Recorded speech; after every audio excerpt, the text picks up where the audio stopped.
자, 우리 영적 치유 기술 두 번째 시간인데 2장, 3장, 4장 오늘 하죠, 그죠? 2장은 그때 누가 하기로 했죠? 제가 하기로 했는데. 그럼 느낀 점만 얘기하면 됩니다. 보면서 전도사님 그 느낀 점만 얘기하시면 되고 또 질문하셔도 되고, 그 다음에 치유 사역을 위한 준비 송사모님 하기로 했어요? 예. 간략하게 해주시면 되고, 그 다음에 유형들은 강 목사님 좀 이따 하세요. 좀 이따가 하고 나서 그래. 자, 박준사님부터. 사생님 뭐 했죠? 소감. 그래, 소감을 하면 돼. 자, 박준사님 먼저 소감 하시고, 그 다음에 송사모님 하시고, 그 다음에 자세님 소감 하시고, 그 다음에 강무사님 그거는 조금 이따 또 하고, 설명 좀 하고, 자, 나오시겠습니다. 보면 치유 사역자의 자기 준비, 이 제목이요 굉장히 좀 깨게 하더라고요. 자기 준비라고 했는데 준비가 얼마나 됐나 쳐다보니까 준비가 되어가기는 하는데, 왜냐하면 치유신학에 와서 벌써 2년째가 됐으니까 준비는 열심히 한다고 하지만 아직도 준비가 안 된 모습을 봅니다. 그러면서 보면 처음에 보니까 말씀이 곧 신학이라고 그랬어요. 신학으로 이제 무장을 하라 이랬는데, 제가 이제 치유 이렇게 사역이라기보다는 기도하면서 누구 이제 병자를 위해서 기도할 때 보면 맨날 이제 이사야 53장의 말씀을 인용을 하거든요. 그가 채찍에 맞음으로 내가 나음을 입었도다 하는 말씀을 가장 이제, 그러니까 그게 이제 주가 우리가 이제 주방에서 쓰는 자기의 이렇게 주된 그 칼이 있잖아요. 그러니까 저의 경우에 있어서는 그 말씀이 나의 칼이더라고요, 보니까. 그래서 저는 이제 누구 기도해 줄 때 그 말씀을 가장 이렇게 잘 썼는데, 여기 보면 이제 칼도 이렇게 기술자들은, 요리사들은 하나만 쓰는 게 아니잖아요. 칼도 여러 개, 이렇게 요리사들 또 그 회 뜨는 사람들 보면 칼이 여러 개잖아요. 근데 여러 개 있어야 되는데, 보니까 제가 그것이 좀 부족하다는 저기를 가졌고요. 그러면서 이제 칼을 좀 더 많이 준비하고 잘 해야 되겠다. 그래서 말씀으로 무장해야 되겠다 하는 것을 이제 됐고요. 또 여기 보면 영적 사역은 사람의 영과 혼을 다루는 사역으로서 하나님의 말씀 중에서 영과 혼에 대한 하나님의 말씀을 구체적이고 체계적으로 이해하고 무장해야 한다. 아까 이제 우리 이창 목사님 말씀해 주셨을 때 우리가 이제 또 영과 혼을 섬기는 자라고 이렇게 이제 말씀을 들었는데, 그러니까는 영과 혼, 근데 섬기는 자, 근데 우리가 예수 그리스도의 그 십자가 그 밑으로 먼저 나가고 예수님의 그 표본을 먼저 내 마음판에 깔고 있어야 되는데, 섬기는 자로서 치유자로서 사실은 무슨 생각이 났냐면, 치유하는 그 자체가 하나님을 섬기는 것이다 라고 아까 말씀하셨거든요. 근데 그 마인드가 내 안에 확실하게 박혀 있어야 된다. 그러니까는 누구를 기도해 줄 때, 내가 누구를 상담해 줄 때 그것이 그 사람 개인으로 보는 게 아니고, 아까 우리는 이제 외적으로 이제 보고 그러니까 내적으로 보지 말고 내적으로 보라고 했잖아요. 근데 그게 이제 어떤 뭐 그런 것도 물론 당연히 포함되는 거지만, 지위나 뭐 가진 것이나 이런 거 포함되지만, 사실은 그 자체가 하나님을 기쁘시게 하는 거고, 하나님의 형상, 하나님이 사람과는 아담 이래로 아담을 지으셨을 때 우리로 하여금 하나님의 형상을 따라 지은 바 되었고, 또 하나님의 그 형상을 회복하기 위해서 우리로 이제 치유 사역자로, 아니면 이제 이렇게 또 회복하기 위해서 이렇게 말씀을 주셨고 예수 그리스도를 주셨잖아요. 근데 거기까지, 그러니까 예수 그리스도의 형상으로 다시 회복되는 그것이 하나님의 기뻐하시는 일이고 하나님의 나라를 회복시키는 일이라는 것이 내 속에 먼저 마인드로 확실하게 확 말뚝박히듯이 백혀 있어야지 내가 그 사람을 사람으로 보지 않고 영혼육, 그러니까 하나님의 형상을 입은, 저는 이제 처음에 영을 봐라 그래갖고 그게 사실은 도대체 조금 못 알아먹었어요. 못 알아먹었는데 아까 이렇게 말씀을 읽으면서 이거 하면서 자질을 이제 이거 우리 이렇게 저기 하는 거잖아요. 내가 자기를 준비하는 거잖아요. 그럼 내가 자질을 준비하는 거잖아요.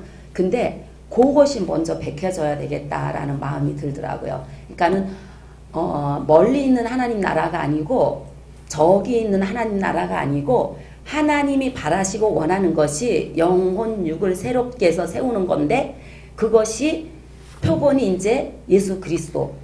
그러면서 우리도 마찬가지로 예수 그리스도께서 이제 표본이 되어 주셨고 사역자의 또 본이 되어 주셨잖아요.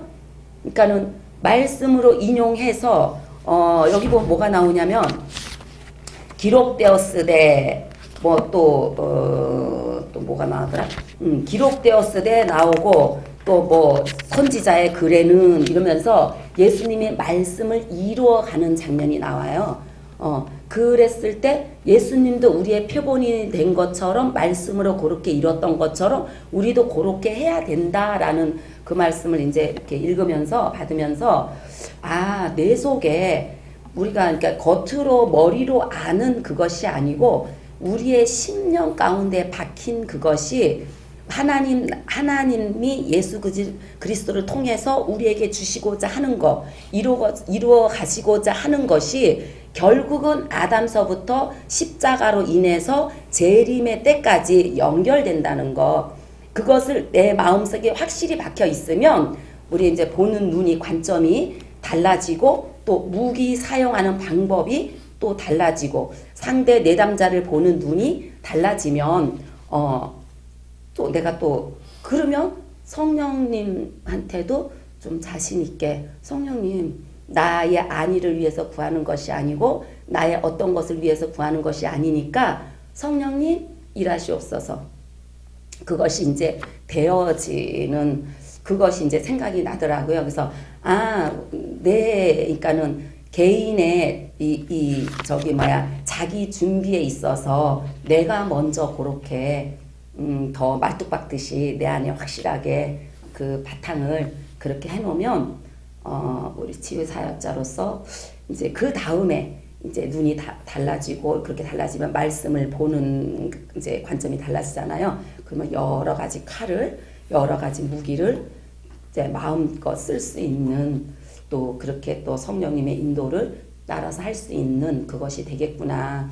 이제 그걸 깨달으면서 이게 밑바탕 작업을 더 이제 확실하게 다져가야 된다라는 것을 깨달으면서 더 열심히 공부하겠습니다.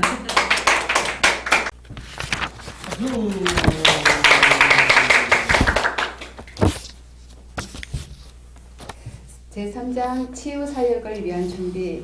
1. 영적 치유 상담을 위한 내담자 조건. 1. 영적 치유임으로 내담자는 성령으로 거듭난 사람이어야 한다. 불신자의 경우 혹 믿으면서도 구원의 확신이 없는 경우는 복음 증거를 통해서 예수님을 영접함으로 거듭난 후에나 가능하다. 우선적으로 내담자의 영적 상태를 점검해야 하는데 중생한 사람인지 반드시 확인해야 한다. 이 내담자 본인이 영적 치유를 자원해야 한다. 아무리 유능한 사역자라 할지라도 내담자 자신이 강요에 의해서 받거나 본인이 치유를 받기를 원하지 않으면 원칙적인 면에서 영적 치유는 불가능하다고 보아야 한다. 반드시 본인의 자원 여부를 직접 물어서 점검하는 것이 필요하다. 본인은 원하지 않는데 가족의 요구만 듣고 치유 상담을 강행한다면 치유가 되는 것이 아니라 오히려 상처를 주게 되며 영적 학대 행위로서 실정법에 저촉됨을 주의를 요한다. 3. 효과적인 영적 치유 사역을 위해서는 내담자 본인 스스로 치유받기를 적극 사모하는 자세가 필요하다. 성경에서 주님은 하나님의 영적 은사를 사모하는 자에게 하나여 풍성히 주신다는 것을 말씀하고 있다. 2. 영적 치유를 위한 사전검사. 치유 사역 당일에 치유에 관한 많은 일들을 하게 되면 시간 소요가 많을 뿐만 아니라 장시간 걸리면 내담자는 물론 사역자도 함께 지치게 된다. 시간을 잘 분배해서 가능한 한 짧은 시간에 최대한의 효과를 거둘 수 있도록 해야 할 것이다. 본 사역과 준비 사역으로 나누는 영적 치유를 위한 사전 검사가 필요하다. 효과적인 영적 진단을 위해서 먼저 기질 검사 및 성격 유형 검사, 가계도 작성 등의 검사를 통해 진단의 자료를 준비해 두는 것이 필요하다. 이 단계에서 상담을 위한 등록 절차와 함께 내담자의 신상을 비롯한 상담에 필요한 설문을 넣은 치유 상담 기록서를 작성하게 된다. 치유 상담 기록서에 기본적인 치유를 받아야 할 주요 이슈를 이때 점검할 수 있게 된다. 건강검진 자료도 준비하는 것이 더 도움이 된다. 3. 내담자와 사역을 위한 준비기도. 영적 치유는 성령 사역이기 때문에 충분한 기도 시간을 가진 후에 치유를 받도록 하는 것이 가장 바람직하다. 아무리 유능한 사역자라도 내담자 자신이 치유받기 위한 준비가 부족하면 제대로 사역할 수가 없다. 사전에 충분한 기도 준비를 한 후에 예약된 날에 사역하는 것이 가장 바람직하다. 사역자와 내담자, 가능하면 가족이나 친구까지 많은 사람이 합심 기도로 준비한다. 또 가능하다면 금식 기도로 준비함이 더욱 바람직하다. 4. 치유 사역을 위한 점검, 계획과 점검. 이것은 치유 사역자의 몫이다. 내담자가 예약되었을 때 치유 사역을 위한 구체적인 기도와 함께 철저한 계획이 필요하다. 사전 검사를 한 것을 바탕으로 어떻게 치유 사역을 할 것인가에 대한 구체적 시간 계획이 필요하다. 치유 사역 장소 문제, 치유 장비, 도구 점검 등 여러 영역에서 사전 준비와 점검이 필요하다. 이걸 보면 굉장히 전문적으로 준비를 해야 될 것 같은데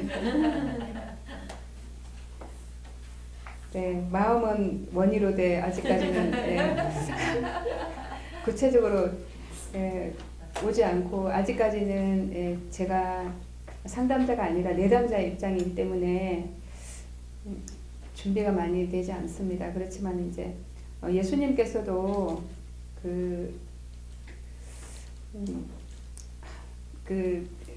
병든 자를 고치실 때 옆에서 뭐 바리새인이나 이런 사람들 옆에서 이렇게 그 마음이 예수님 어떻게 하시는가만 보자, 뭐 진짜 그분이 어떻게 하시는가만 보자 이러면서 체크하고 그다음에 뭐 평가하고 막 이러려는 사람한테는 그 현장을 보여주지 않고 따로 이렇게 나가 있으라 그러거나 아니면 따로 이렇게 사역을 하신 것을 보면 우리에게도 아마 영적 그 방해받는 부분이 굉장히 많을 거라고 생각을 합니다. 그렇지만 성령님께서 함께하여 주시면 또 우리 이제 여기서 영혼 육에 대해서 이제 확실하게 배웠기 때문에 그 사람이 혼이 고쳐지지 않으면 얼마나 그 사람이 불행한 삶을 살게 되는지 알기 때문에 성령님이 주시는 그 마음으로 예수님의 그 치유 사역을 대신한다, 섬긴다. 예, 아까 말씀하신 것처럼 섬긴다는 그 입장으로 어떤 도구가 되어드린 성령님의 도구가 되어드리는 그런 마음으로 조금씩 준비해 가겠습니다. 아마 영적 치유 기술이랑 다음 내년에 그 사역자반을 통해서 더 많이 성령님께 의지하고 예수님의 사역이 나타날 수 있도록 그렇게 준비되어가는 과정이 될 것 같습니다. 감사합니다. 박수. 오랜만에 정리를 안 했는데 오히려 더 어려웠어요. 오히려 정리하는 게 지난주에 말씀드렸듯이 한 300페이지까지는 봤는데 이번에 이제 저 대화집을 다시 한번 봤었거든요. 근데 이번에 2, 3, 4장 보면서 이제 먼저 말씀드리고 싶은 것은 4장 부분인데 좀 더 우리 목사님 하실 건데 4장 부분에서 좀 신기했어요. 그게 그러니까 저도 나름 살면서 책을 좀 봤거든요. 제가 뭐 일반 서적, 기독교 서적 뭐 합쳐서 세보진 않았는데 저도 한 1000몇백 권 이상은 본 것 같아요. 살면서 인생에서 교과서 같은 거 빼고. 그러니까 저는 우리는 이제 이게 혼을 많이 배우는 이쪽이잖아요. 저는 혼이 엄청 발달돼 있어가지고 오히려 예수 믿고 나서 하나님이 혼을 많이 죽이시고 영을 많이 좀 깨게 하시더라고요. 그래서 그렇게 이제 지금까지 왔는데, 물론 이제 혼자인 것도 계속 하고, 근데 이제 이번에 좀 배운 스터디의 4장에 그 목사님 책들이 좀 나와 있거든요. 근데 저도 이제 뭐 내적 치유나 뭐 관련 책들은 그래도 좀 봤어요. 뭐 10년 넘게 뭐 제대로 직장 생활을 한 거 얼마 안 되고 책만 많이 봤으니까 직장 생활은 빚 갚을 때만 하고. 근데 저기 있는 책들은 나도 안 본 책들이 많더라고요. 예. 그래가지고 좀 신기하다. 아, 이런 책들이 있었구나라는 생각이 들었고, 이제 이거 먼저 말씀드리고 싶고, 이제부터 본격적으로 얘기할 건데, 자, 이번에 이거 영적 치유 기술 책 보면서 저는 뒤에까지 쭉 좀 봤잖아요. 그러면서, 지난 기부의 교회 있을 때 빼고 한 10년? 11년 동안, 11년, 12년 정도 제가 그동안 상담했던 케이스나 사람들이 지나갔어요. 그러면서 좀 한 사람을 오랫동안 한 경우들이 많았거든요. 그러니까 이제 저가 찾아간 사람들, 이제 저를 부르는 사람들은 거의 대부분 힘든 사람들이 많았는데, 이제 그 힘든 사람들을 아무래도 이제 하다 보면은 좀 이제 오랜 시간 좀 잘 하고, 이 사람이 이제 잘 또 좀 회복이 돼서 이제 다른 이제 공동체에 적응을 할 만하고, 좀 이제 이 사람이 삶이 본인이 이제 영적으로나 마음적으로 좀 이게 정리가 되면 또 이제 헤어지게 되더라고요. 그런 케이스인데, 이걸 보면서 제가 이제 좀 깨달은 부분들이 있었어요. 그게 첫 번째 이제 그랬던 부분은, 그러니까 제가 상담에서, 그러니까 물론 저 내담자의 뭐 성격 체크하고 이런 건 안 했어요. 이런 건 안 하고, 이건 하나님한테 다 물어서 성령님께서 가르쳐 주신 대로 다 했는데, 이제 신기했던 거는 그 사람들마다 접근하는 방식이나 상담하는 방식이 다 달랐어요. 근데 제가 그걸 알아서 한 게 아니고, 왜냐면 저는 사람 만나거나 뭐 할 때 반드시 기도하고 준비하고 하는 당연히, 안 그러면 내가 너무 힘드니까, 기도하고 가도 힘들거든요. 근데 기도 안 하면 더 힘드니까 기도를 준비를 좀 많이 하고, 또 말씀도 하나님 주시는 것들을 계속 하고 가서 결국은 저는 이제 말씀을 전달하고 좀 그걸 하고 오거든요. 근데 좀 보니까 영적 상태가 다 다르고 삶이 다 다르고 마음밭은 대부분 안 좋았어요, 다들. 그러니까 저를 찾았겠죠. 근데 신기한 게, 그래도 갈망이 있고 말씀에 대한 그게 있는 사람들은 신기한 게 나중에 좀 회복이 되고, 뭐 저하고도, 저한테도 이제 고마워하고 좀 이런 분들이 있었는데, 마음밭이 안 좋은데 말씀도 좀 없는 그리고 좀 삶도 지금 가정적으로도 좀 많이 문제가 있는 친구들은 저하고는 나중에 결국은 다 잘 안 되더라고요. 그러면서 그 상담에 실패한 케이스들이 이번 책을 보면서 저는 생각이 좀 많이 났어요. 그러면서 제가 사실 그 부분에 대한 질문이 좀 많았어요. 그리고 이제 최근에도 오늘도 이제 하나님, 이제 이런 거는 좀 이제 안 하고 싶습니다. 나도 좀 이제 좀 나이스하고 뭔가 좀 받쳐주는, 뭐, 예를 들면, 니고데모 같은 사람들, 요셉 같은 분들, 이런 분들 좀 하면서, 근데 맨날 나는, 내가 볼 땐 나보다 환경이 나은 것 같은데, 나보다 힘들다고 하면서 오늘 마음밭 힘든 사람들 이제 좀 안 하고 싶다고 이제, 그러고 치유신학교 왔어요, 여기. 연구원에 왔는데, 그러고 이제 지금 있는데, 내가 그때 무엇을 잘못했고, 무엇이 부족했고, 무엇이 문제였는가에 대해서 좀 깨달았고요. 또 하나는 이제 지금 오늘 책에도 아까 사모님 말씀해 주신 것 같은데, 2장에서도 배운 것 같은데, 내가 준비가 잘 돼 있고 내가 제대로 완벽하게 했어도 내담자가 준비가 안 돼 있거나 때가 안 되면은 그 결과는 안 좋더라고요. 뭐 나중에 좋아질 수 있겠지만, 나중에 더 좋아질 경우도 봤지만, 일단은 그 부분에서는 어렵구나. 그리고 지난 학기에 이제 우리 일반 상담 배울 때도 뭐 나왔지만, 결국 이 사람에 대해서 정확하게 이 사람을 파악을 하고, 이 사람한테 접근 방법의 이 부분을 정확하게 가는 게 중요한데, 그게 결국은 영적인 부분하고도 연결되고, 결국은 우리가 지식적인 부분, 전문적인 부분도 많이 필요하지만, 결국은 영적인 준비가 제대로 돼서 성령께서 이제 이 사람의 내담자와 나를 정확하게 이거를 좀 비춰주시고 증명을 시켜주셔야 그 부분이 가능하더라고요. 그래서 이번에도 저는 보면서 상담자가 된다는 게 전문적인 상담자가 된다는 게 참 쉽지 않고 어려운데 결론은 저 내담자에 대한 사랑이 있어야 되고 저 내담자에 대한 정말 저 내담자가 하나님을 그걸 더 통해서 저 사람이 정말 회복되고 싶었으면 좋겠다라는 그 마음이 제일 크고 거기에 이제 좀 지식적인 부분과 결국은 이 부분이 들어가야 제대로 되는 것 같다는 생각을 많이 했습니다. 예, 최대한 짧게 했는데 여기까지입니다.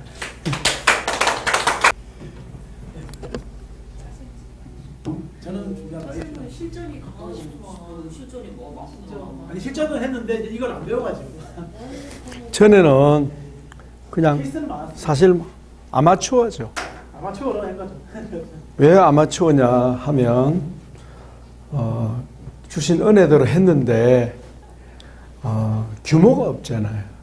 규모가 없다 보면 어떤 문제가 있냐면 내담자가 권위를 인정을 인정하죠. 잘. 그게 맞아요. 그게 힘들어. 맞아요. 그게 제일 힘들어. 맞아요. 자선이 힘든 거는. 맞아요. 그러니까 기대감과 그 어떤 사모하는 마음으로 와야 되는데 그냥 만나는 거예요. 그냥. 기대한 거 사모하고 그래서 맞아요.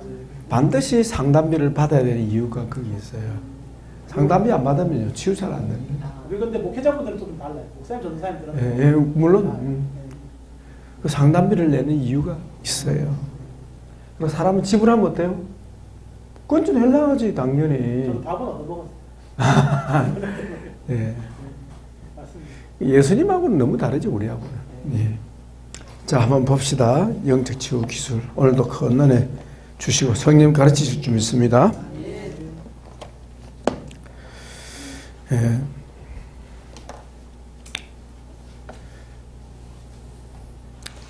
사역자의 자기 준비. 성령님이 역사하시면 뭐 성령님 알아서 다 하는데 뭘 준비한단 말인가. 그렇게 생각할 수 있죠. 그죠? 사역자가 성령님을 맞을 준비를 근데 중요한 거는 상담 사역만은 그러니까 하나님의 재창조 사역의 핵심이 전도를 하나님 성령 바로 안 하시잖아요. 있기는 있어요. 특별한 경우는 있습니다. 아무한테 전도 안 받고 교회 나간 사람 있죠? 있어. 그거 말고. 근데 아무한테 전도 안 받고 교회 나가도 복음은 어디서 들어야 돼요? 결국은 사람이 해야 된다. 그러니까 하나님의 역사하시는 패턴이 사람을 반드시 사용하기를 원하신다. 그 사람이 누군데요? 성령 받은 자.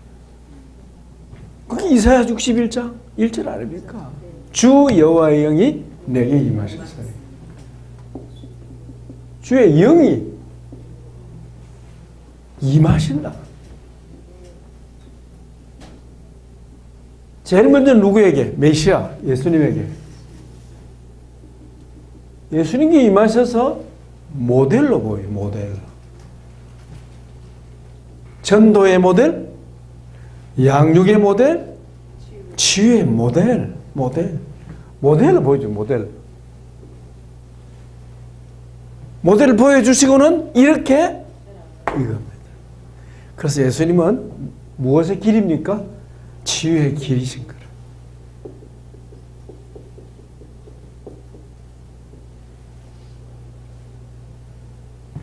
교사의 길, 맞죠? 전도자의 길. 보여주신 거예요. 하나님이 사람의 몸을 입고 오셔서 사람이 성령을 입어야 하는 것처럼 먼저 육신으로 오시는 하나님의 아들 예수님이 먼저 성령을 보내시는 그분이 어떻게 해요? 인자가 되셔서 성령을 받아야 되는 분으로 오신 거예요. 할렐루야. 이게 성육신 아닙니까? 성령을 보내시는 그분이 성령을 받는 존재가 됐다는 거예요. 왜 그럴까요? 우리의 모델이 되기 위해서. 그래서 주 여호와의 영이 내게 임하셔서 이 말은 예수님께 성취되지만은 또 누구에게? 주의 종들 그리스도인에게 적용이 돼서 마음이 가난한 자에게 천국 복음을, 그죠? 상하고 눌리고 매인 자들을 고치고 자유케 하는 일에 어때요? 쓰시는 거예요. 그래서 하나님은 이 하나님 일반적 섭리입니다. 꼭 사람을 사용하기를 원하신다. 그러니까 사람을 사용하시는데 그 사람이 얼마나 준비되었냐에 따라서 성령님이 쓰시기에 편한 사람, 성령님이 힘든 사람이 다 차이가 나는 거예요.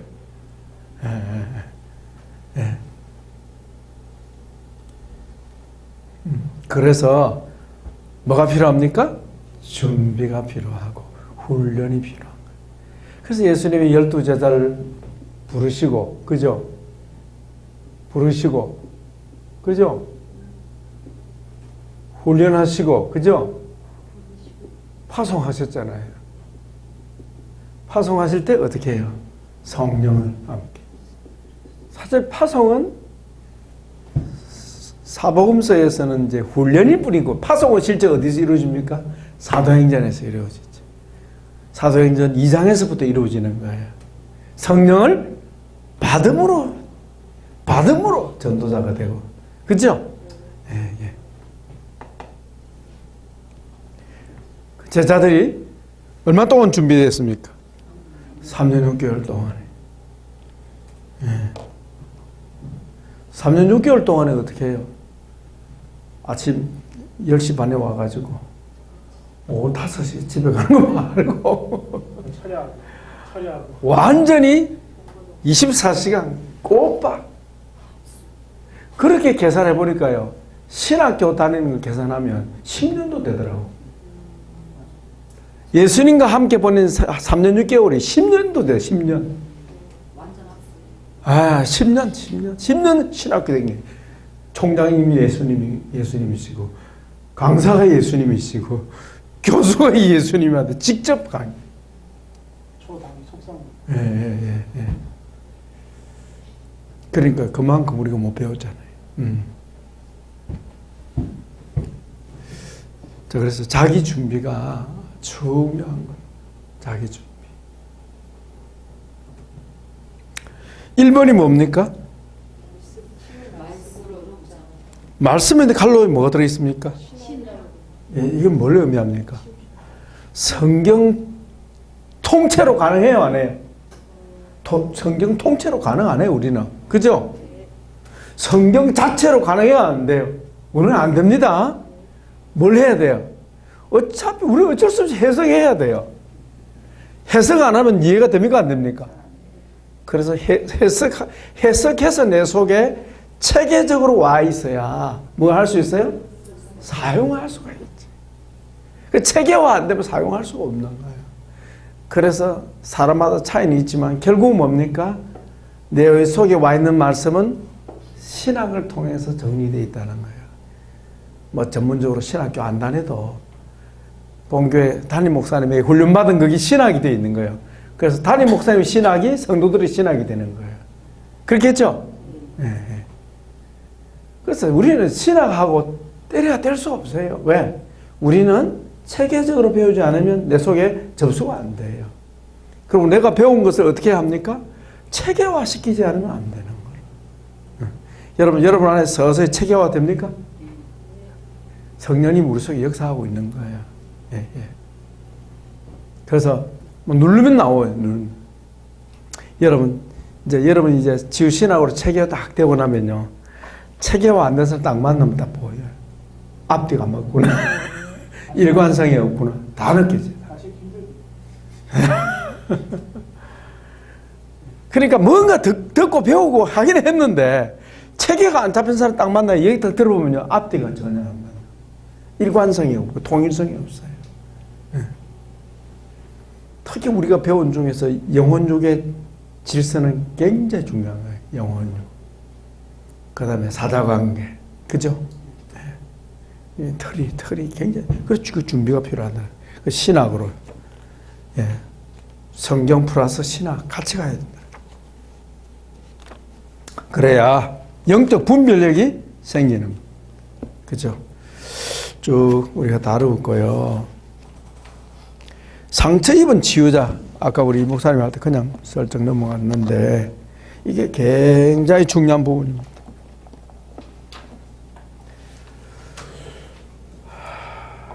여러분, 아픔이 없는 사람이 있습니까? 없겠지만 심각한 자기 한계, 고통, 고난, 그 겪어보지 않은 사람들은요, 이 얘기가 안 됩니다. 그래서 하나님은 우리에게 고난을 허락하시죠. 그죠? 그래서 상처 입은 치유자. 한번 따라해보세요. 상처 입은 치유자. 상처 입은 치유자. 누가? 상담자가. 상담자가 상처를 모르는 사람은 사역자가 될 수 없어요. 불가능합니다. 불가능합니다.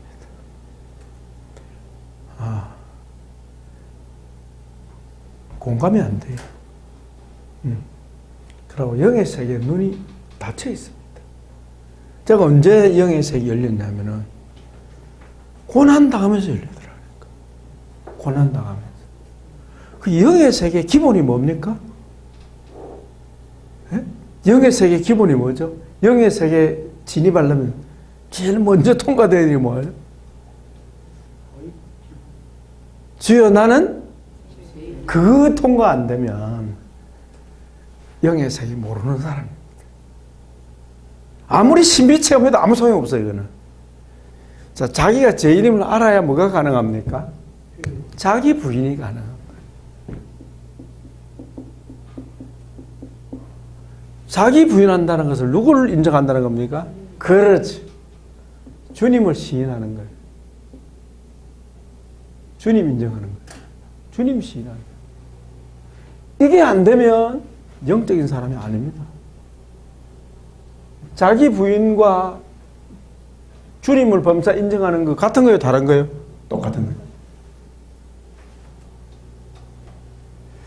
이게 안 되는 사람은 영적 치유가 불가능합니다. 영적 치유 사역자도 될 수도 없고 영적 치유 상담도 불가능하고요. 그래서 거듭나지 않는 사람은 불가능한 거예요. 예. 소경이에요, 소경.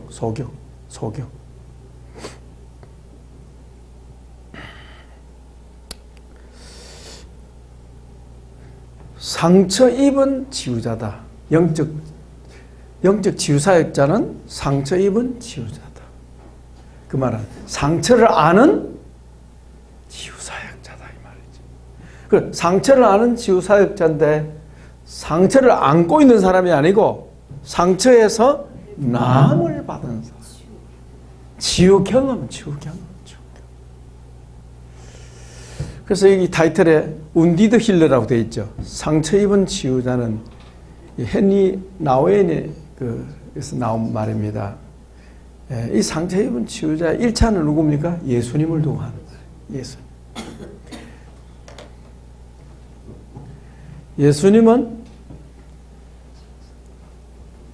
치유가 필요 없으신 주님이시죠. 치유가 필요 없으신 주님이 상처를 입고 상처를 받고 우리와 공감해 주셨습니다. 그걸 옛날 번역에서 뭐라고 히브리서에서 체휼이라고 체휼. 몸소 경험하시고 우리를 긍휼히 여기신다. 체휼.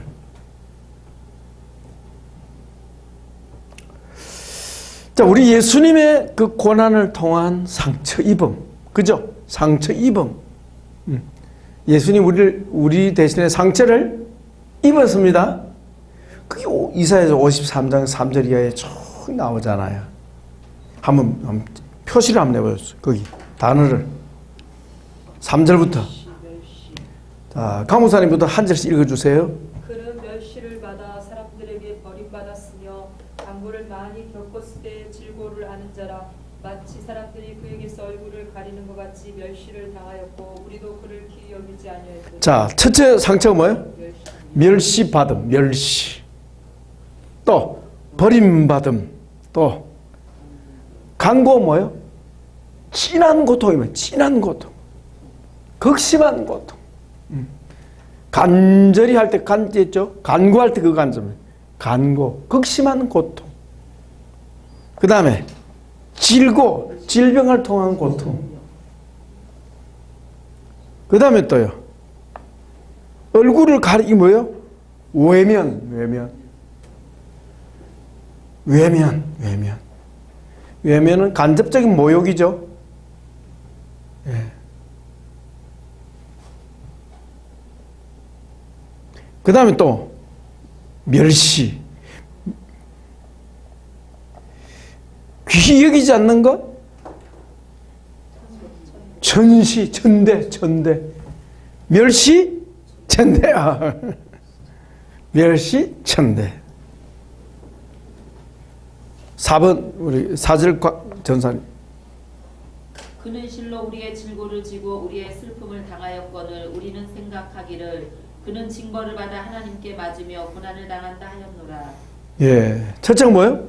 질고. 또 반복되죠? 질고. 또 예, 슬픔이 또 추가되네요. 슬픔. 예. 그 다음에 징벌. 고난. 그 고난 앞에 뭐죠? 매맞음. 육체의 고통. 육체 매맞음. 예수님 매맞았죠? 채찍에 맞았죠? 예. 5절 사모님. 그가 찔림은 우리의 흠을 때문이요 그가 상함은 우리의 죄악 때문이라. 그가 징계를 받음으로 우리는 평화를 누리고 그가 채찍에 맞음으로 우리는 나음을 받았도다. 그 뭐 있어요? 찾아보세요. 목사님 배터리 있습니까? 이 목사님 배터리 있습니까? 예. 요거 좀 넣어주세요. 몇 개? 2개? 2개? 예. 넣으시면 됩니다.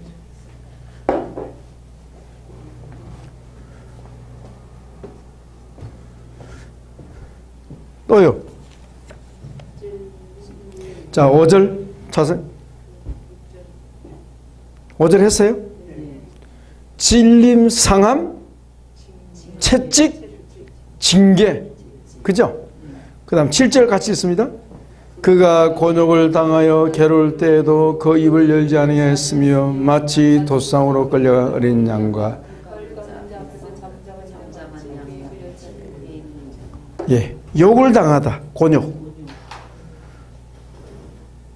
곤란할 때 곤자죠. 예, 곤욕. 아, 곤욕을 치렀다.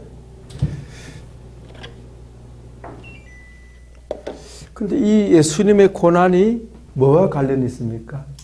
우리의 치유와 관련. 이것은 우리와 뭐 하는 거예요? 동일시. 죄인과 동일시. 죄인과 동감. 그죠?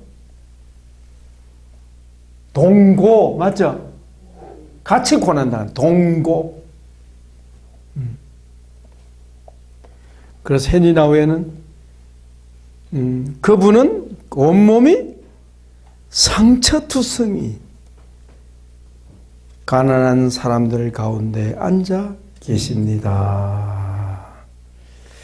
사람들은 자신의 상처를 한꺼번에 다 풀었다가 다시 한꺼번에 싸매기를 원합니다. 그죠? 근데 그분은 한 번에 한 군데씩 상처를 풀었다가 다시 싸매십니다. 이번에 이제 경험이에요. 이 말은 무슨 말인가 하면 밑에 나오죠? 상처는 어떻게? 줄 치십시오.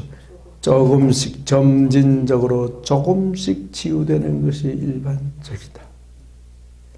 조금씩 하는 이유가 있겠죠. 예? 감당하라고. 예. 여러분 벼락부자 있죠. 돈벼락 떨어지면 어떻게 돼요? 깔려 죽고 보는 거예요. 돈도 쓰지도 못하고 깔려 죽어버려요. 받아봤습니다. 그게 아니 그게 로또 맞은 아니 그게 로또 맞은 사람이야. 왜 깔려 죽습니까? 감당이 안 되니까. 떨어지면 옆에 살짝. 밤에 잠을 못 자. 잠이 안 와. 쳐다보는 사람들 다 도둑놈들이에요. 근데 실제 연락이 여기 많이 온대요. 그러니까 한 놈도 어떻게 하시고? 어떻게 알고 그러니까 썩은 생선에 누가 날라옵니까? 똥파리. 어떻게 똥파리가 썩은 냄새를 잘 맡습니까? 날라옵니다. 어떻게 하고 참 연락?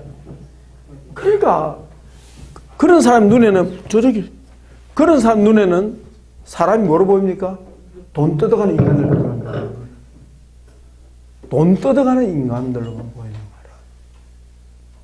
자, 여러분 하나님께서 돈벼락을 내리셨는데 그 물질을 사용할 그런 능력이 있습니까? 없습니까?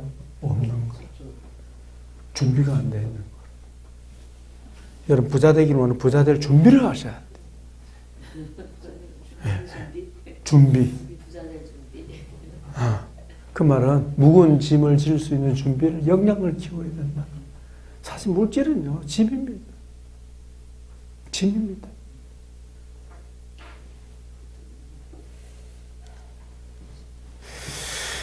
자, 상처 입은 치유자. 예. 그래서 하나님 우리에게 그걸 허락하시는 거예요. 허락. 예. 고난을 허락하시고 욕 먹는 것도 허락하시고. 그러니까 공감이 너무 잘 돼요. 그죠? 참 돈이 없어서 쩔쩔매봐야 돈 없는 사람 이해 잘 알잖아요. 그죠? 공감. 돈 많은 사람이 힘든 걸 그- 알고 싶어. 돈 많은 사람이 왜 힘들까? 공감 안 돼. 공감 안 돼. 자석이 화장실에 들어갈 때하고 나올 때하고 전혀 다르네. 전혀 달라. 예. 인생 어쩔 수 없어요.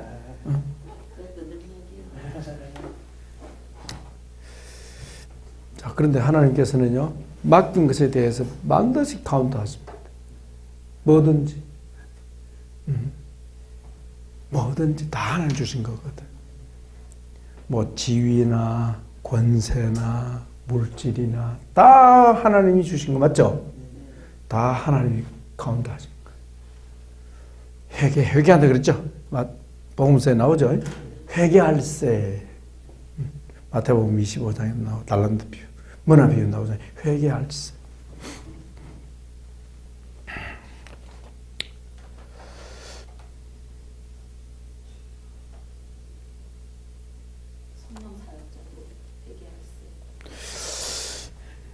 예, 그래서 하나님께서는 그 은사자들 보면 지유 은사자들은 다 신유 있죠, 신유.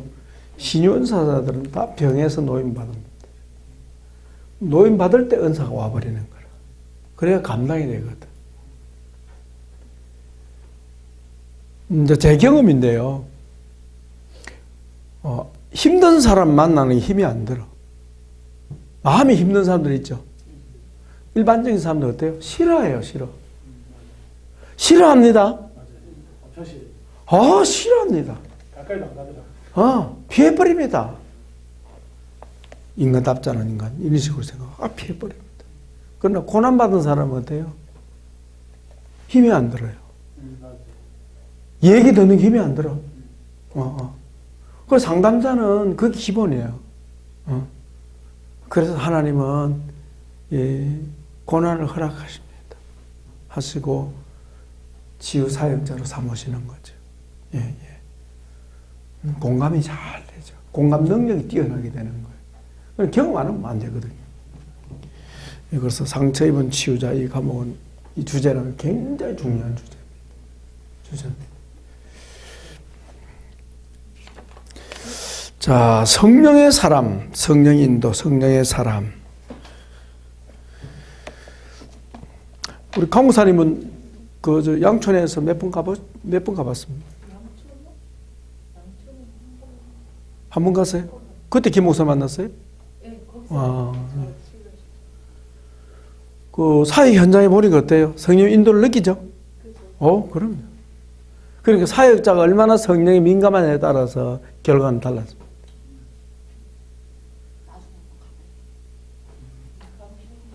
전사님도 한번 경험해 볼 필요 있어요. 이번 겨울방학 때. 그러면 우리 연구원에 다닌다는 얘기 아예 하지 말고 하면 버스가 초신장 아니에요. 버스가. 처신자는 아니라도 그냥 이러죠. 전도사 하다가 놉니다. 이러면 돼요. 그건 맞는데 무시는 건 맞는 여기서 콜리네. 계속 걸리게 거기서 무시는 거예요. 왜냐하면 거기 공부하는 분, 이 사역하는 분들이 성경에 안 써 있는 분들이 많거든. 그러나 그걸 무시해버려야 돼. 그 생각하면 안 되고 그냥 시킨 대로 하겠습니다. 그런 마음으로. 그 성령님이 사역 현장에 강력하게 역사하면요, 사역이 너무 즐거워. 이단도 잡아. 당연히 잡아내지. 이단도 잡아. 이단도 튀어나옵니다. 이상하게 그 사람 혼자 딱 이게 우리가 보기 느끼기에도. 근데 나중에 그 이단. 이단의 영이 튀어나와요. 영이 튀어나와. 그 사역자 그거 알잖아요. 너 이단 나와! 어쩌라쩌! 이러면. 왜냐면 은사에 민감한 분들은 그게 또더 충분히 발달돼 있거든요. 예. 실제 더 그렇죠. 뭐 성령의 끌림을 받는다는 것은 뭐 아무리 강조도 지나치지 않습니다. 한번 잠깐 보고 갑시다. 1번 51쪽에 사역자는 성경에 계시하고 있는 성령님에 대한 일반적인 가르침을 잘 알고 있어야 한다. 성령님 누구신지, 그죠? 성령님 누구십니까? 보혜사. 이 말은 상담자다. 성령님이 상담자다. 그죠? 보혜사, 상담자. 교사, 그죠? 진리의 영이 진리의 영. 그 진리의 영이시니까 어때요? 성경을 사용하신다. 예수님을 나타내신다. 그 뜻이죠. 그 다음에 2번 강목사 한번 읽어주세요. 성령님의 인도를 잘 받기 위해서는 항상 자기를 부인하고 범사의 주님을 인정해 드릴 줄 알아야 한다. 여기서 사용하세요. 자, 성령님을, 여기 나오잖아요. 주님을 인정하려면 뭐가 필요합니까? 이거. 자기 부인이 안 된 사람, 성령 인정이 안 되는 거예요. 예. 그러니까 사역 현장에서 계속 자기를 부인하고 성령님을 계속 인정하고 진행해야 되겠죠. 그죠? 3번 박전사님. 성령님은 기도의 영이심으로 기도하면 성령님의 은사를 풍성히 체험할 수 있다. 예, 기도와 성령님 떼놓을 수 없죠. 기도.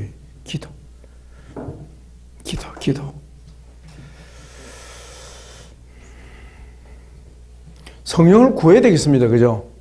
네. 목사님 이게 상담에 따라서 기도가 달라지고 이게 다른 것 같아요. 준비하는 거. 상담, 우리 영적 치유 일반 상담은 다르고 일반 상담 아예 기도가 없는 거예요. 네, 그러니까요. 그거는 뭐 인본주의잖아요. 우리는 뒤에 나옵니다. 아까 송사문 발표했는데 기도로 준비하는 것은 필수적이에요. 기도 준비 많이 한 사람하고 기도 준비 안 한 사람하고 현장 딱 가면 나타나 봅니다. 기도 준비 안 한 사람은 어떻게 될까요? 맹숭맹숭하죠. 저항이 강력하게 나타납니다. 저항, 거부. 치유 거부하는 게 나타납니다. 그게 누구를 밀어냅니까? 사역자를 밀어내버립니다. 갑자기 약속 파토나고 그런 경우. 사역자가 계속 부딪힙니다. 그럼 사역자가 어때요? 엄청 사역에 방해를 받죠. 저항. 나 치유 안 받겠다 이거예요. 그게 의지가 아니고 어때요? 속에서 올라오는 거예요. 집에 가버릴까 봐. 이런 생각도 나고. 야, 이상한데 아니까? 이상하다. 뭐. 이 교회도 아니고 이게 뭐야 도대체 이거 이런 생각들. 어? 나는 해봤는데 나중에 얼굴 돌아올 때까지 그 어떤 사람은요 집에 가버립니다. 진짜 가요. 그 돈 내라. 맞아. 내 아는 목사님도요. 돈 내놔라 했다가 또 다시 취소하고 했는데 은혜 받았어요. 어떻게 알아? 자기가 그렇게 얘기하는 거 알지? 막 집에 가고 싶고 막 싫고 막 이 무엇이 속에 올라오는 거야. 저항이 이 속에 꿈틀거리는 거야. 이 저항이. 그 저항을 이길 수가 없어요. 기도 안 하면. 사모하는 사람은요 100%입니다. 아멘. 그 사모하는 게 은혜거든. 이게 은혜거든. 지난번에 여름에 송사모님 갔다 왔잖아요. 내가 얼마나 기도하는지 모릅니다. 왜? 경험 안 하니까 일단은 뭐예요? 모르는 데 가고 싶어요? 안 가고 싶지. 그걸 이용하는 거라, 사탄은. 가기 싫은 거야. 꼭 가야 돼. 아이, 별나다, 정말. 돈도 그냥 공짜도 아닌데. 이런 생각도 들고. 왜? 나는 그거 보면서 송사모님 뭐든지 속성인 거야. 뭐든지 속성인 거야. 선생님 안 가봤어요 양천? 저는 안 가봤지. 나는 양초 처음 들었어. 자세히 한번 가볼 필요가 있어, 반드시. 그야말로 나중에 좀 거부감이 일어나서 안 갔지. 예, 가볼 필요가 있어. 소리 지른다고 해서 그거 가는 것도 일종의 저항입니다. 일단 가려고 생각했어. 어떤 사람은요, 믿음이 부족한 사람은 부인이 막 꼬드기 가지고 가는데 차 타고 가면서 계속 출어버려. 안 가려고. 안 가려고 막 저항하는. 꼭 그렇게 해야 돼? 막 이런. 그러면서 막 또 같이 옆에 있던 부인은 또 참다 또 올라오네 또. 아, 이 더러운 인간 이거 이 인간은 치유 안 받는 소망이 없어. 이러면서 안 돼 건드리니까 막 팍 올라오는 거야. 그만두자 이렇게 나오는. 그래도 남편은 부인 말 듣더라고요. 그래도 반대 경우는 잘 안 와. 부인들은 도망간 사람도 있대요. 있어. 와서 이제 경험하죠. 강하면 있겠지. 그렇죠. 와서 경험. 그래서 기도가 필요한 거야. 영적 싸움. 이거 많이 필요해. 자, 4번. 차선 읽어주세요. 한 번만 쭉 읽어주세요. 영적 치유 상담 사역 가운데 사역자는 성령님의 민감한 인도에 활짝 열려 있어야 한다. 계속. 사역자 본인은 물론 내담자 가운데 역사하시는 성령님의 인재와 역사하심을 주의 깊게 살피면서 사역의 주체이신 성령님의 인도에 순응하면서 따라갈 수 있어야 한다. 아멘. 자, 성령님이 어떻게 역사하시는가를 의지하면서 계속 같이 가요. 호흡을 맞춰야 돼. 간호사는 누구하고 맞춰야 돼? 의사하고 호흡을 맞춰야 되듯이 우리는 성령님의 인도에 민감해서 성령님이 딱 이렇게 같이 움직여야 돼. 이렇게 같이. 아시겠죠? 예. 움직이면 성령님 어때요? 역사하는 거. 가르치시고. 심지어 뭐 예언도 나오고.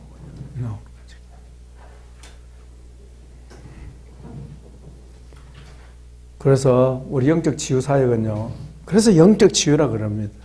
정말 성령 사역입니까? 예수님이 하신 사역이 뭐죠? 성령 사역 아닙니까? 예수님이 하신 사역이 성령 사역. 성령 사역. 성령 사역. 자, 그 다음에 넘겨보십시오. 다른 것만 넘겨보고 윤리 문제 요거 잠깐 하고 잠깐 쉬십시다. 상담 사역자의 윤리 문제. 거기 56페이지 보면 거기 첫째 단락 밑에서도 세 번째 상담자는 내담자에게 피해를 주지 않기 위해 지켜야 할 윤리적인 문제가 있다. 이 말. 자, 상담자는 어때요? 어떻게 보면 갑이잖아요. 권위자잖아요. 내담자는요? 그 권위에 순복해야 되는 사람이죠. 그러니까 권위자인 상담자가 어떻게 하느냐에 따라서 내담자에게 영향을 그대로 미치는 거예요. 좋은 영향도 미치지만 어때요? 부정적인 영향을 미쳐서 내담자가 상처나 화를 피해를 입게 된단 말이에요. 이러면서 깨어 있어야 된다. 심지어 말 한마디가 어때요? 아주 심각한 타격을 입히는 상처가 됩니다. 아주 중요한 문제죠. 저는 이런 경우 많이 봤어요. 예, 많아. 진짜. 자, 첫째가 뭡니까? 상담 내용에 대한 비밀 보장. 이게 첫째입니다. 첫째. 비밀 보장. 철저한 비밀 보장. 상담자 앞에 내담자가 오면 어때? 속이는 다 얘기하죠? 그거 믿고 말하는데 그거 비밀 지켜줘야 된다. 그러나 예외가 있다. 예외. 예, 송사문 한번 읽어주세요. 57쪽에 세 가지 있죠? 첫째, 내담자가 상담자 자신의 생명을 위협할 가능성이 있다고 판단되는 경우는 예외이다. 둘째, 내담자가 타인 제3자의 생명을 위협할 가능성이 있다고 판단되는 경우이다. 셋째, 연소자가 어떤 형태로든 학대를 받고 있다는 사실이 보고되는 경우이다. 예. 이게 이제 옛날에는 좀 안먹히 들어갔는데 세 번째도 우리에게는 그대로 적용되죠. 아동학대. 예. 이런 경우는 알려야 한다. 이런 경우는 비밀 보장을 할 수가 없다 하는 것을 상담 시작할 때 요식을 만들어 가지고 거기에 사인 받도록 해야 돼요. 법 처벌받죠? 처벌받습니다. 예. 법적으로 처벌받습니다. 그러니까 이게 그 어린이집 교사 같은 경우 애가 이제 학대받고 있다는 걸 알리지 않으면 가중처벌이요. 그냥 처벌이 아니라 신고 상담자가 되는 거잖아요. 맞아요. 신고자가 되는 건데 그 모르고 넘어가서 이제 안 했을 경우 알고 안 했을 경우는 가중처벌. 그래서 내년에 우리가 사역자 과정 만들 때 이걸 우리도 다 씁니다. 그럴 때 여러분 다 내담자가 됩니다. 시험적 다 해보는 거예요, 우리도. 예. 그 예전에 우리가 그 상담자만을 통해서 이거 다 그럼 치유가 되겠네요. 그럼 그렇죠. 매뉴얼을 만들고. 이제 나온다. 오케이. 1년 배우면서 다 그냥 갖추고 만드는 거예요. 예. 그래서 우리는 여러분 내담자가 돼가지고 쓰는 거야. 이렇게 해가지고. 그게 다 나중에 우리 자료가 다 되겠지. 그죠? 예. 그렇게 해봅시다. 예. 그래서 서면으로 알려줘야 한다. 예. 그 다음에 여기 보면 뭐가 나옵니까? 내담자의 권리, 상담자의 한계와 책임이 분명해지도록 그 서면에다 이제 일종의 뭐랄까 서약서죠. 서약서를 받습니다. 그 다음에 상담자가 뭐 하지 않겠다? 비밀을 누설하지 않겠다는 그 부분. 우리도 약속하고. 예. 그럼 질문 하나 있어요. 예. 이게 지난번 기독교 상담 때 본 것 같은데. 예.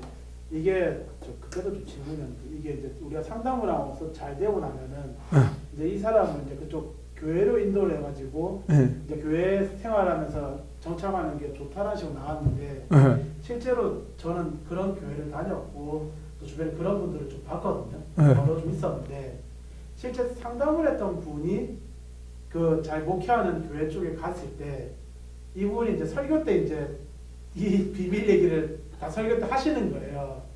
그래가지고 결과적으로 성도들끼리 다 그게 되면서 이게 안 좋아지는 케이스들을 많이 봤는데 이제 이번에 책을 보면서 비밀 보장이 당연한 건데.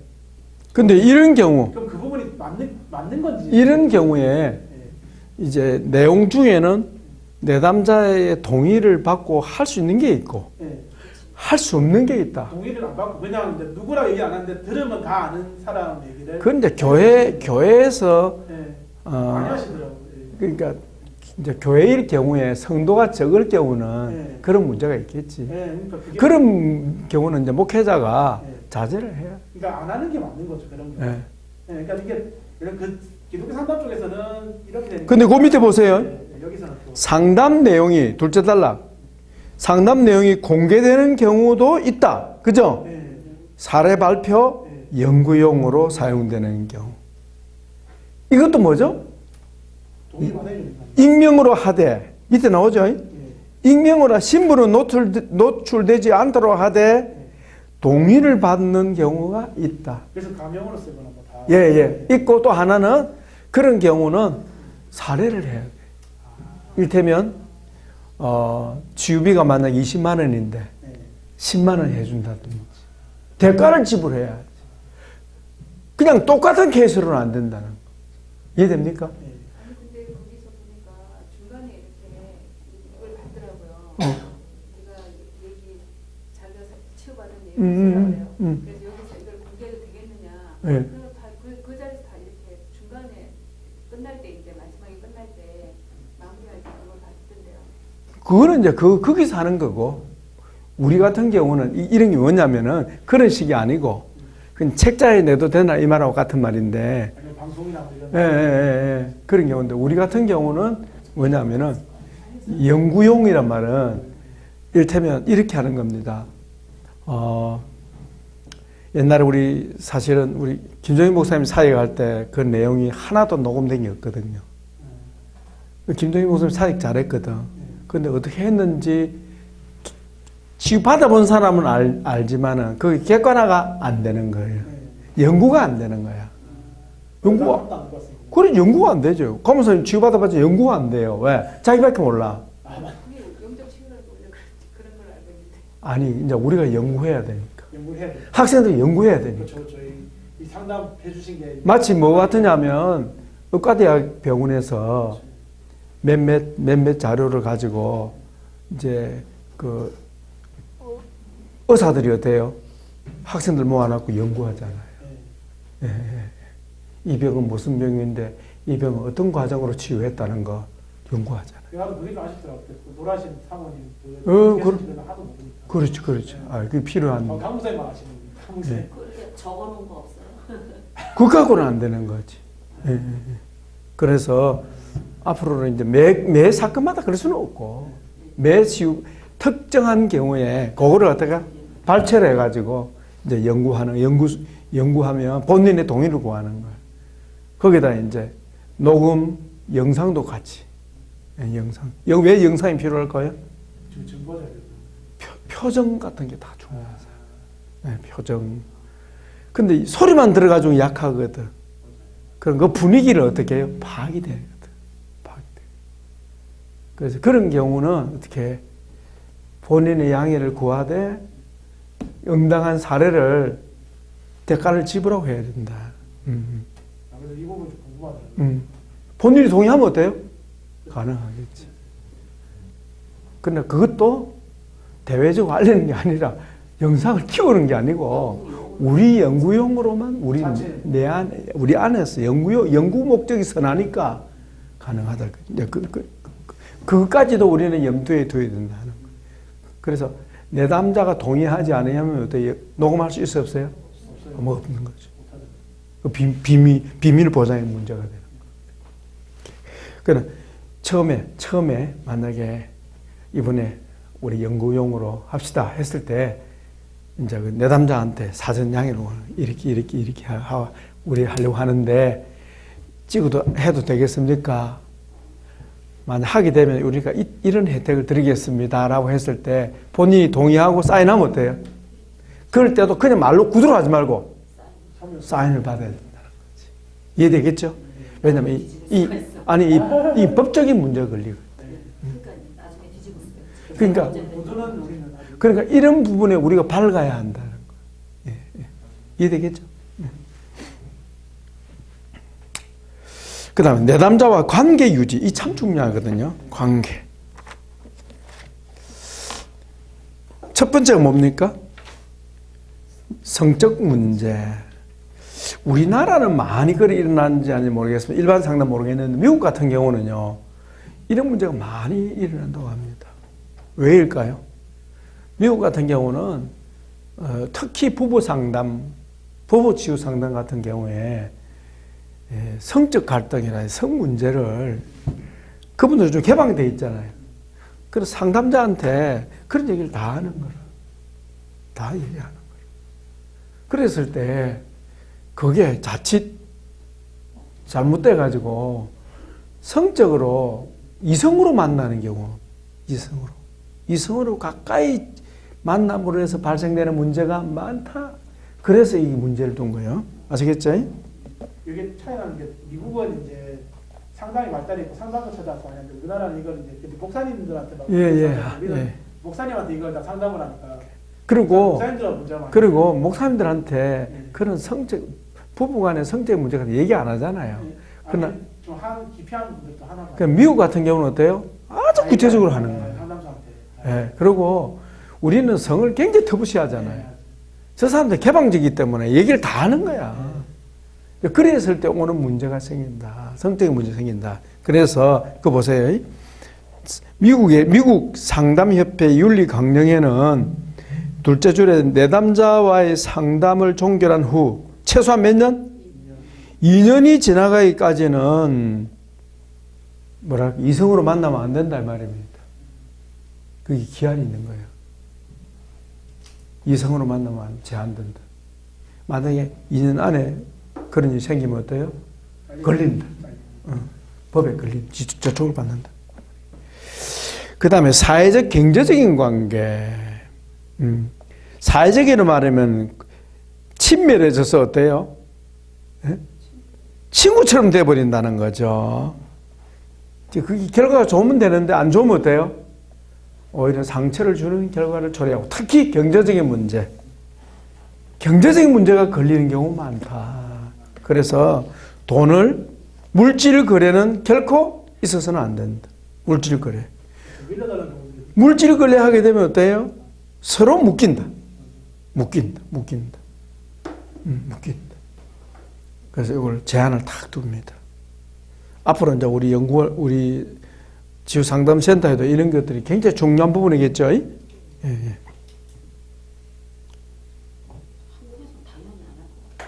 아이고 많이 생기는 문제입니다.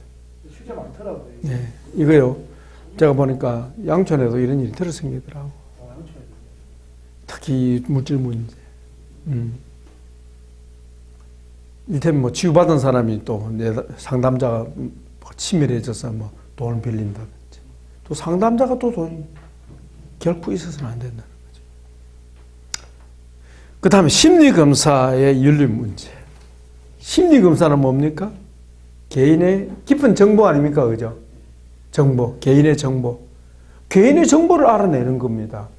뭐가? 신상도 그렇고. 그죠? 그 다음에 개인의 내적 상태를 알아보는 심리검사.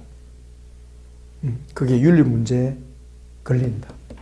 걸리는데 그 목적을 분명히 하고 또 뭡니까? 이것도 뭐예요?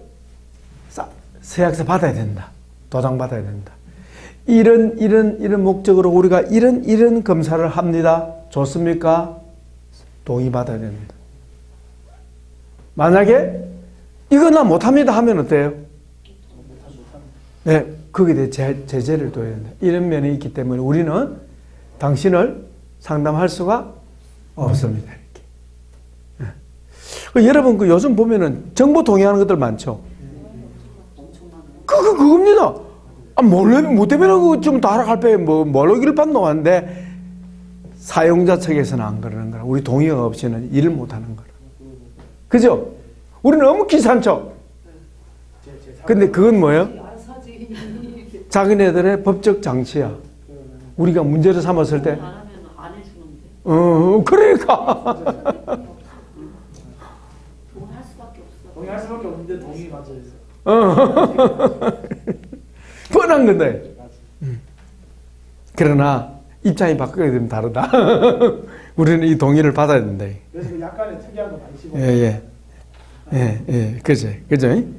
근데 심리검사 할 때 반드시 우리가 넣어야 된다. 특히 설명을 잘해줘야 되는 게 신천지 이거 많이 써요. 그렇죠. 설명을 잘해줘요. 네, 그런 내용 심리검사. 자, 그 정도 하고요. 자, 사역을 위한 준비 아까 했죠? 했기 때문에 또 내년에 하면 또 요거 갖고 또 우리 한번 또 합니다. 넘어가고 잠깐 쉬었다가 4장 69쪽 기독교 치유사의 유형들 요 우리 강목사님 한번 쭉 서머리 해 주시겠습니다. 잠깐 쉬겠습니다. 수고했습니다.